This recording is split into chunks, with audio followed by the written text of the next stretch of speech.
Doctor Who Snakedance, the ninth story of the Fifth Doctor, is written by Christopher Bailey and starring Peter Davison, Sarah Sutton and Janet Fielding. After the production, Part 4 overran very badly. As a result, it had to be completely restructured. Originally, the door for the third Mara adventure was to be left open with closing scenes discussing the ultimate fate of the Great Crystal. Furthermore, a sequence in which the Doctor comforts Tegan had to be removed. The scene was reincorporated into the beginning of the subsequent story, Mordreen Undead. There's some great sets, as the story begins with a guy sitting in the middle of the sand with a blue necklace that looks precious around his neck. Tegan has a scary dream like she did during Kinder. The Doctor and Nessa suspects the Mara is still alive, not as a physical form, but in the mind. The Doctor is searching for the cave, which Tegan had a vision of in her dreams. They found out, so the TARDIS team arrived. Nessa is told to look after Tegan while she has the device on to stop Mara from taking over. Meanwhile, on Menusa, Tanha wants Lon to get dressed for ceremony, but he couldn't be bothered.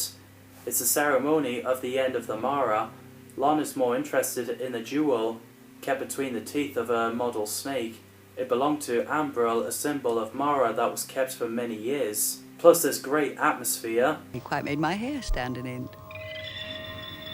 Ambril's predecessor was rather good value.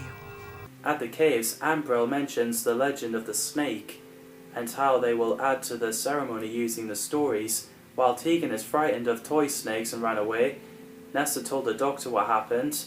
Tegan goes to the fortune teller, and because she removes the hypnosis machine, the Mara takes her over. And it's so creepy that a skeleton snake appears on the globe with the fortune teller screaming as the glass shatters. Is it?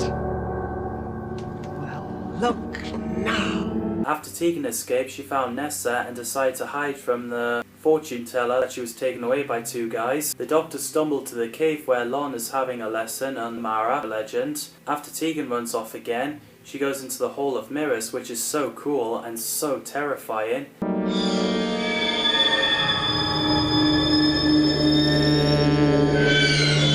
She speaks to the Mara, and there's a funny scene where the Doctor thought Nessa closed the door, but then he realised she tried to open it and the Doctor closed it. So the Doctor was like, and reopened it. So after Lon joins Tegan being possessed by Mara, they frightened Hawker with red eyes, which looks so creepy.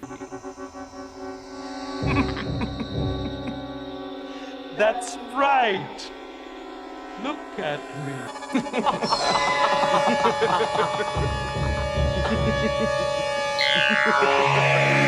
Peter Davison is great as the Fifth Doctor. He really does bring the playfulness to the character, and he is very caring to his companions. I really like Sarah Sutton as Nessa. I thought she's a brilliant companion. And so is Janet Fielding as Tegan Javanka.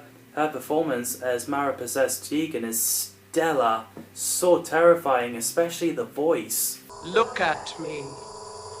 No, please. What are you doing?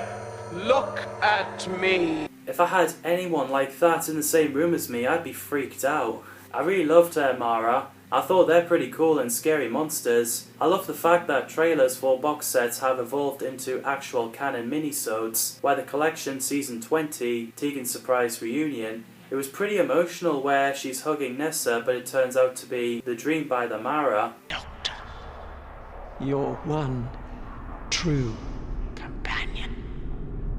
That was cruel.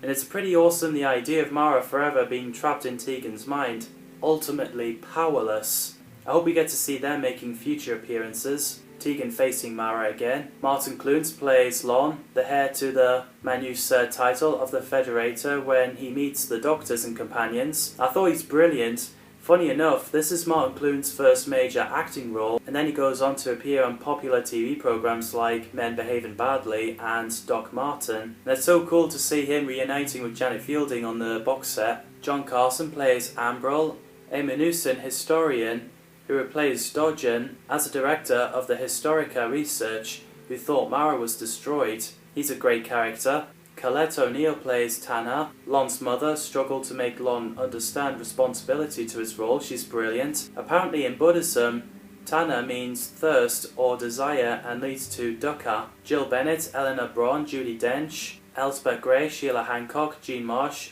Anna Massey, Kate O'Mara, Barbara Shelley, Jo Sims, Elizabeth Spriggs, Wanda Ventham and Fiona Walker were considered for the role. Sylvia Sims, who played Mrs. Pritchard in Ghostlight, was offered for the part. Preston Lockwood played Dodgen, a Menusan historian and was a director of historical research before Ambrell, he's great too. Brian Miller, who was the husband of Elizabeth Sladen, Sarah Jane Smith, plays Dugtail, a Menusan showman who owned a hall of mirrors in the marketplace of Menusa. I thought he's brilliant. And of course Brian later voiced the Daleks in the 80s and played Harry Sowersby in the Sarah Jane Adventures, The Mad Woman in the Attic, and a homeless guy in Doctor Who Deep Breath. Hilary Sester plays Madame Zara, a fortune teller who is one of the descendants of the Kinder. She gives off fantastic performance.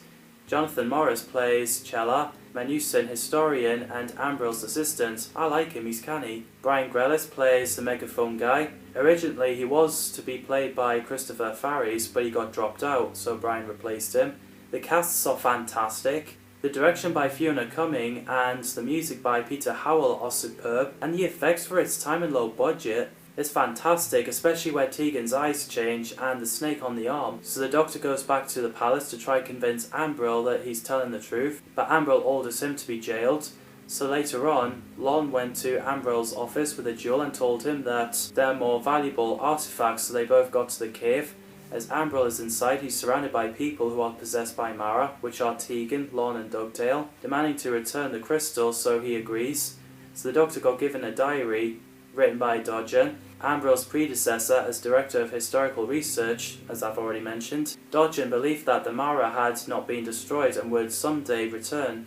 He eventually left his past to study the forbidden teachings of the Snakedancers. Nesta searches for a key in the office but got caught and taken to jail. So eventually they're being let out, but then Mara possessed people and the gods were about to kill them, but Tanner stops the gods from killing them and let the Doctor explain as he realises Lon is possessed by Mara and he needed to explain about the crystal, but of course he gets taken away alongside Nessa and Chella. During the ceremony, Lon placed the great crystal in the mouth of the snake on the cave wall, then Tegan walked out holding the snake form of Mara, and it fed on crowds' fear and panic, growing larger and stronger.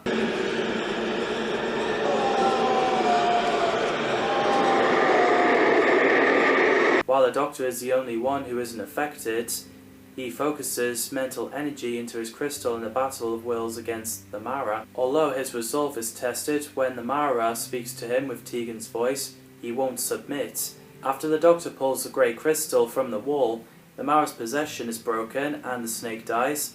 The bit where Tegan and Snake screaming was creepy as hell.